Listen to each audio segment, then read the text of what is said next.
My dear friends and professionalist, I Uday Singh advocate speaking. ನೀವೆಲ್ಲರೂ ಸಹ ನನ್ನ ಚಾನಲನ್ನು ನೋಡ್ತಾ ಇದ್ದೀರಿ ಅಂತ ನಾನು ಅಂದ್ಕೊಂಡಿದ್ದೀನಿ. ಶೇರ್ ಮಾಡಿ, ಲೈಕ್ ಮಾಡಿ, ಕಮೆಂಟ್ ಮಾಡಿ. ಮತ್ತು ನನ್ನ ಚಾನಲ್ಗೆ ಇನ್ನೂ ಯಾರ್ಯಾರು ಸಬ್ಸ್ಕ್ರೈಬ್ ಆಗಿಲ್ಲ, ದಯವಿಟ್ಟು ನೀವೆಲ್ಲರೂ ಸಬ್ಸ್ಕ್ರೈಬ್ ಆಗಬೇಕಂತ ಕೇಳ್ಕೊಳ್ತಾ, ಇವತ್ತು ನಾನು ಇನ್ನೊಂದು ವಿಷಯವನ್ನು ತೆಗೆದುಕೊಂಡು ನಿಮ್ಮ ಮುಂದೆ ಬಂದಿದ್ದೀನಿ. ನಾನಿವತ್ತು ಆಯ್ಕೆ ಮಾಡ್ಕೊಂಡಿರ್ತಕ್ಕಂಥ ವಿಷಯ ಅಂತಂದರೆ, ಆಸ್ತಿ ನೋಂದಣಿ ಆದ ತಕ್ಷಣ ಖರೀದಿದಾರರು ಆಸ್ತಿಯ ಮಾಲೀಕರಾಗಲು ಸಾಧ್ಯವಿಲ್ಲ. ಸುಪ್ರೀಂ ಕೋರ್ಟಿನ ಒಂದು ಮಹತ್ವದ ತೀರ್ಪನ್ನು ಈ ವಿಡಿಯೋ ಮೂಲಕ ಒಂದಿಷ್ಟು ತಿಳಿಸಲಿಕ್ಕೆ ಪ್ರಯತ್ನ ಮಾಡ್ತಾ ಇದೆ.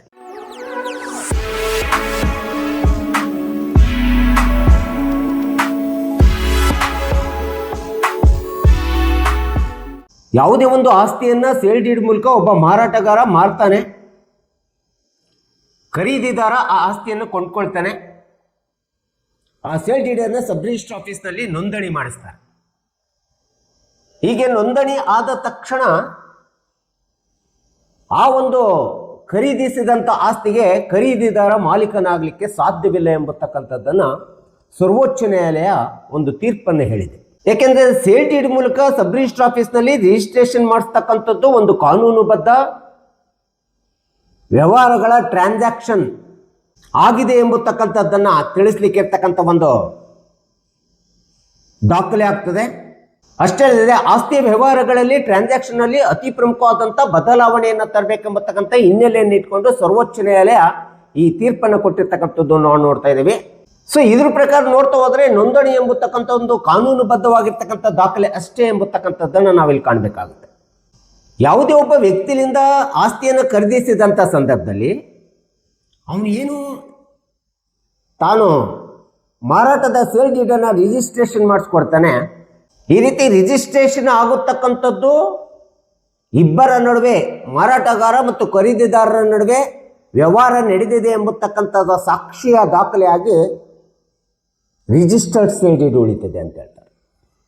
ಸರ್ವೋಚ್ಚ ನ್ಯಾಯಾಲಯ ಹೇಳ್ತದೆ, ಯಾವುದೇ ಒಬ್ಬ ಮಾರಾಟಗಾರ ತನ್ನದಲ್ಲದ ಆಸ್ತಿಯನ್ನು ತನ್ನ ಅಲ್ಲದ ಆಸ್ತಿ ಇದ್ದು ಆ ಆಸ್ತಿ ಮೇಲೆ ತನ್ನದೇ ಆದಂಥ ಯಾವುದೇ ಒಂದು ಆಸ್ತಿಯ ಹಕ್ಕಿಲ್ಲ ಅಂತೇಳಿ ಕಂಡು ಬಂದಂಥ ಸಂದರ್ಭದಲ್ಲಿ ಅಂಥ ಒಂದು ಆಸ್ತಿಯನ್ನು ಮಾರಾಟಗಾರನಂತೇಳಿ ಖರೀದಿದಾರನಿಗೆ ಸಬ್ ರಿಜಿಸ್ಟರ್ ಆಫೀಸ್ನಲ್ಲಿ ನೋಂದಣಿ ಮಾಡಿಕೊಟ್ಟ ತಕ್ಷಣ ಖರೀದಿದಾರ ಮಾಲೀಕತ್ವವನ್ನು ಪಡೆಯಲಿಕ್ಕೆ ಸಾಧ್ಯವಿಲ್ಲ ಎಂಬತಕ್ಕಂಥದ್ದನ್ನು ಸರ್ವೋಚ್ಚ ನ್ಯಾಯಾಲಯ ಹೇಳ್ತಾ ಇದೆ. ಇದರಿಂದ ಖರೀದಿದಾರ ಮಾಲೀಕರಾಗಲಿಕ್ಕೆ ಆಗುವುದಿಲ್ಲ. ಯಾಕೆಂದರೆ ಯಾವುದೇ ಒಂದು ಆಸ್ತಿಯ ಟೈಟಲ್ ಡಿಕ್ಲರೇಷನ್ ಅನ್ನು ಮಾಡಬೇಕಾದ್ರೆ, ಮಾಲೀಕತ್ವವನ್ನು ಘೋಷಣೆ ಮಾಡಬೇಕಾದ್ರೆ ಅಂತ ಒಂದು ಟೈಟಲ್ ಡಿಕ್ಲರೇಷನ್ ಅನ್ನು ಘೋಷಣೆ ಮಾಡತಕ್ಕಂಥದ್ದು ಸಿವಿಲ್ ನ್ಯಾಯಾಲಯಕ್ಕಿದೆ ಹೊರತು ಯಾವುದೇ ವಿಧವಾದಂಥ ಸಬ್ ರಿಜಿಸ್ಟರ್ ಆಫೀಸಿಗೆ ಇಲ್ಲ ಅಂತೇಳಿ ಸರ್ವೋಚ್ಚ ನ್ಯಾಯಾಲಯ ಹೇಳ್ತಾ ಇದೆ. ಯಾವುದೇ ಆಸ್ತಿಯ ಟೈಟಲ್ ಡಿಕ್ಲರೇಷನ್ ನಿರ್ಧರಿಸಿರ್ತಕ್ಕಂಥದ್ದು ಸಿವಿಲ್ ನ್ಯಾಯಾಲಯಗಳಿಗೆ ಅಧಿಕಾರ ಇದೆ. ಆದರೆ ಸಬ್ ರಿಜಿಸ್ಟರ್ ಆಫೀಸ್ಗಳು ಬರೀ ನೋಂದಣಿಗಳನ್ನು ಮಾಡಿಕೊಳ್ಳುವಂಥ ಅಥವಾ ದಾಖಲೆಗಳನ್ನು ನೋಂದಾಯಿಸಿಕೊಳ್ಳುವಂಥ ಕೆಲಸ ಕಾರ್ಯವನ್ನಷ್ಟೇ ಸಬ್ ರಿಜಿಸ್ಟರ್ ಆಫೀಸರ್ಸ್ಗಳು ಮಾಡ್ತದೆ ಅಥವಾ ಆಫೀಸ್ ಮಾಡ್ತದೆ. ಆದರೆ ಮಾಲೀಕತ್ವವನ್ನು ನಿರ್ಧರಿಸುವಂಥ ಕೆಲಸ ಆ ಸಬ್ ರಿಜಿಸ್ಟರ್ ಆಫೀಸ್ಗಳು ಮಾಡೋದಿಲ್ಲ ಎಂಬತಕ್ಕಂಥದ್ದನ್ನು ಸರ್ವೋಚ್ಚ ನ್ಯಾಯಾಲಯ ಹೇಳಿದೆ. ಇದೆಲ್ಲ ಯಾಕೆ ಹೇಳ್ತಾ ಇದೆ ಅಂತಂದರೆ, ಇವತ್ತು ರಿಯಲ್ ಎಸ್ಟೇಟ್ ದಂಧೆಗಳು ನಡೀತಾ ಇದ್ದಾವೆ. ರಿಯಲ್ ಎಸ್ಟೇಟ್ ದಂಧೆಗಳಂತಂದರೆ ಮಾಲೀಕರಲ್ಲದವರು, ಏಜೆಂಟ್ಗಳು ತಮ್ಮದೇ ಆಗಿರ್ತಕ್ಕಂಥ ವ್ಯವಹಾರವನ್ನು, ರಿಯಲ್ ಎಸ್ಟೇಟ್ ವ್ಯವಹಾರವನ್ನು ಹೆಂಗೆ ಬೇಕಂಗೆ ಟ್ರಾನ್ಸಾಕ್ಷನ್ ಮಾಡ್ತಾ ಇದ್ದಾರೆ. ಕಾನೂನು ಬಾಹಿರವಾಗಿ ಟ್ರಾನ್ಸಾಕ್ಷನ್ ಆಗ್ತಾ ಇದೆ. ಇಂಥ ಒಂದು ರಿಯಲ್ ಎಸ್ಟೇಟ್ಗೆ ಕಡಿವಾಣ ಹಾಕಬೇಕೆಂಬತಕ್ಕಂಥ ಹಿನ್ನೆಲೆಯನ್ನು ಇಟ್ಕೊಂಡು ಈ ಒಂದು ತೀರ್ಪು ಹೇಳಿದೆ.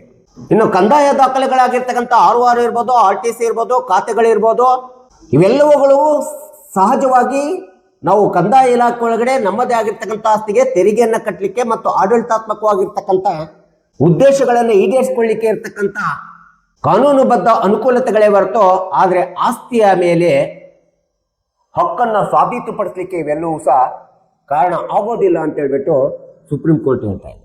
ಯಾರ ಬಳಿ ತನ್ನ ಆಸ್ತಿಯ ಹಕ್ಕು ಇರುವುದಿಲ್ಲವೋ ಅಂಥ ಒಬ್ಬ ವ್ಯಕ್ತಿ ಆ ಆಸ್ತಿಯನ್ನು ಇನ್ನೊಬ್ಬರಿಗೆ ವರ್ಗಾವಣೆ ಮಾಡಲಿಕ್ಕೆ ಸಾಧ್ಯನೇ ಇಲ್ಲ. ವರ್ಗಾವಣೆ ಮಾಡುವಂಥ ಹಕ್ಕು ಉದ್ಭವಿಸುವುದೇ ಇಲ್ಲ. ಅಂದರೆ ಒಬ್ಬ ವ್ಯಕ್ತಿ ತನ್ನದಲ್ಲದ ಆಸ್ತಿಯನ್ನು ಇನ್ನೊಬ್ಬರಿಗೆ ವರ್ಗಾಯಿಸಲಿಕ್ಕೆ ಹೋದಾಗ, ಒಂದು ವೇಳೆ ವರ್ಗಾಯಿಸಿದರೆ ಅದನ್ನು ಖರೀದಿ ಮಾಡಿದಂಥ ಖರೀದಿದಾರರು ಮಾಲೀಕರಾಗಲಿಕ್ಕೆ ಸಾಧ್ಯ ಆಗೋದಿಲ್ಲ ಅಂತೇಳಿ ಸ್ಪಷ್ಟವಾಗಿ ಹೇಳಿದೆ. ಹಾಗಾದರೆ ಹೀಗಾಗಿ ಆಸ್ತಿಯನ್ನು ಖರೀದಿಸುವಂಥ ಸಂದರ್ಭದಲ್ಲಿ ಈ ಖರೀದಿದಾರರಾದಂಥವರು ಯಾವ ದಾಖಲೆಗಳನ್ನು ಸೂಕ್ಷ್ಮವಾಗಿ ಗಮನಿಸಬೇಕು. ಯಾವ ಅಂಶಗಳ ಬಗ್ಗೆ ಹೆಚ್ಚಿನ ಒತ್ತನ್ನು ಕೊಡಬೇಕಂತೇಳಿ ಸರ್ವೋಚ್ಚ ನ್ಯಾಯಾಲಯ ಖರೀದಿದಾರಿಗೆ ಕೆಲವೊಂದು ಸಲಹೆಗಳನ್ನು ಕೊಟ್ಟಿದೆ. ಅಂಥ ಒಂದು ಸಲಹೆಗಳಲ್ಲಿ ಮೊಟ್ಟ ಮೊದಲನೇದಾಗಿ ಯಾವುದೇ ಆಸ್ತಿಯನ್ನು ಖರೀದಿ ಮಾಡುವಾಗ ಎನ್ಕಂಬ್ರೆನ್ಸಸ್ ಸರ್ಟಿಫಿಕೇಟ್ ಋಣಭಾರವನ್ನು 30 ವರ್ಷಗಳವರೆಗಿನ ಋಣಭಾರವನ್ನು ಸ್ಪಷ್ಟವಾಗಿ ಗಮನಿಸಬೇಕು. ಮತ್ತು ಎನ್ಕಂಬ್ರೆನ್ಸಸ್ ಸರ್ಟಿಫಿಕೇಟ್ ಯಾವ ರೀತಿ ಬಂದಿದೆ, ಹೇಗಾಗಿದೆ ಎಂಬತಕ್ಕಂಥ ಸಂಪೂರ್ಣ ದಾಖಲೆಗಳನ್ನು ನಾವು ನೋಡಬೇಕಾಗುತ್ತೆ. ಅದು 30 ವರ್ಷಗಳವರೆಗಿನ ದಾಖಲೆಯನ್ನು ನಾವು ನೋಡಬೇಕಾಗುತ್ತೆ. ಇದು ಒಂದು ಅತಿ ಪ್ರಮುಖವಾದಂಥ ಅಂಶ ಖರೀದಿದಾರರಿಗೆ. ಇನ್ನು ಎರಡನೇದಂತಂದ್ರೆ ಆಸ್ತಿ ಖರೀದಿಸುವುದಕ್ಕಿಂತ ಮುಂಚಿತವಾಗಿ ಅದು ಯಾರ ಪೊಸೆಷನ್ನಲ್ಲಿದೆ, ಇನ್ ಪ್ರಾಕ್ಟಿಕಲಿ ವಾಸ್ತವಿಕವಾಗಿ ಆಸ್ತಿ ಯಾರ ಸುಪರ್ದದಲ್ಲಿದೆ, ಯಾರ ಕಬ್ಜದಲ್ಲಿದೆ ಎಂಬತಕ್ಕಂಥದ್ದನ್ನು ಸ್ಪಷ್ಟವಾಗಿ ಖಚಿತಪಡಿಸಿಕೊಳ್ಬೇಕಾಗುತ್ತೆ ಖರೀದಿದಾರ. ಇದು ಎರಡನೇ ಒಂದು ಪ್ರಮುಖವಾದಂಥ ಅಂಶ. ಇನ್ನು ಯಾವುದೇ ಒಂದು ಆಸ್ತಿಯನ್ನು ಖರೀದಿ ಮಾಡುವುದಕ್ಕಿಂತ ಮುಂಚಿತವಾಗಿ ಕಾನೂನು ತಜ್ಞರ ಸಲಹೆಯನ್ನು ಪಡಬೇಕು. ತಮಗೆ ಪರಿಚಯ ಇರತಕ್ಕಂಥ ತುಂಬಾ ಆತ್ಮೀಯರಾಗಿರ್ತಕ್ಕಂಥ ಒಬ್ಬ ವಕೀಲರನ್ನ ಕಾಣಬೇಕು. ಪರಿಣಿತವಾಗಿರ್ತಕ್ಕಂಥ ಕಾನೂನು ತಜ್ಞತೆಯನ್ನು ಹೊಂದಿರತಕ್ಕಂಥ ವಕೀಲರನ್ನು ಕಂಡುಬಿಟ್ಟು ಆ ಆಸ್ತಿ ಯಾರ ಹೆಸರಿಗೆ ಇದೆ, ಯಾರು ನಿಜವಾದ ಮಾಲೀಕರು, ಟೈಟಲ್ ಆಫ್ ಪ್ರಾಪರ್ಟಿ ಯಾರಿಗಿದೆ ಎಂಬತಕ್ಕಂಥದ್ದನ್ನ ಟೈಟಲ್ ವೆರಿಫಿಕೇಶನ್ ಅನ್ನು ಸ್ಪಷ್ಟವಾಗಿ ಮಾಡ್ಕೋಬೇಕಾಗುತ್ತೆ. ಟೈಟಲ್ ವೆರಿಫಿಕೇಶನ್ ಮಾಡ್ಕೊಳ್ಳುತ್ತದೆ ತುಂಬಾ ಅವಶ್ಯಕತೆ ಇದೆ ಮತ್ತು ತುಂಬಾ ಮುಖ್ಯವಾಗಿದೆ ಅಂತೇಳಿ ನಾವು ಹೇಳ್ಬೇಕಾಗುತ್ತೆ. ಸೊ ಈ ರೀತಿಯಾದಂಥ ಒಂದು ತೀರ್ಪನ್ನು ಸರ್ವೋಚ್ಚ ನ್ಯಾಯಾಲಯ ಯಾವುದೇ ಒಂದು ಆಸ್ತಿಯನ್ನು ನೋಂದಣಿ ಮಾಡಿದ ತಕ್ಷಣ ಮಾಲೀಕರಾಗಲಿಕ್ಕೆ ಸಾಧ್ಯ ಇಲ್ಲ. ಅದು ಮಾರಾಟಗಾರ ಮಾಡಿರ್ಬೋದು, ಮಾರಾಟ ಮಾಡುವಂಥವನು ಮಾರಾಟ ಮಾಡಿರ್ಬೋದು, ಖರೀದಿದಾರ ಖರೀದಿಸಿರ್ಬೋದು.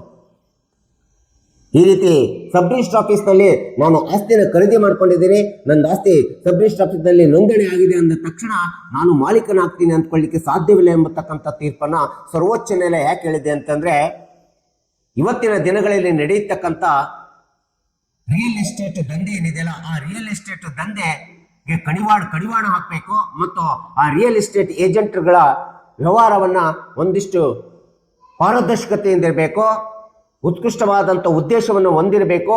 ಮತ್ತು ಈ ಒಂದು ರಿಯಲ್ ಎಸ್ಟೇಟ್ ಮೂಲಕ ಏನು ಆಸ್ತಿಗಳನ್ನು ರಿಯಲ್ ಎಸ್ಟೇಟ್ಗಳ ಮೂಲಕ ಏಜೆಂಟ್ಗಳ ಮೂಲಕ ಏನು ಆಸ್ತಿಯನ್ನು ಅವರು ಮಾರಾಟ ಮಾಡ್ತಾರೆ, ಖರೀದಿದಾರರು ಅದನ್ನು ಖರೀದಿ ಮಾಡ್ಕೊಳ್ತಾರೆ. ಇಂಥ ಆಸ್ತಿಯನ್ನು ಖರೀದಿ ಮಾಡುವಂಥ ಸಂದರ್ಭದಲ್ಲಿ ತುಂಬ ಎಚ್ಚರಿಕೆಯಿಂದ ಇರಬೇಕು ಮತ್ತು ಜಾಗೃತಿಯಿಂದ ಇರಬೇಕು ಎಂಬತಕ್ಕಂಥ ಹಿನ್ನೆಲೆಯನ್ನು ಇಟ್ಕೊಂಡು ಸುಪ್ರೀಂ ಕೋರ್ಟ್ ಇಂಥ ಸ್ಪಷ್ಟವಾದಂಥ ನಿರ್ಣಯವನ್ನು 2025 ಜುಲೈ 7ನೇ ತಿಂಗಳಲ್ಲಿ ಈ ತೀರ್ಪನ್ನು ಕೊಟ್ಟಿರ್ತಕ್ಕಂಥದ್ದು ನಾವು ನೋಡ್ತೀವಿ.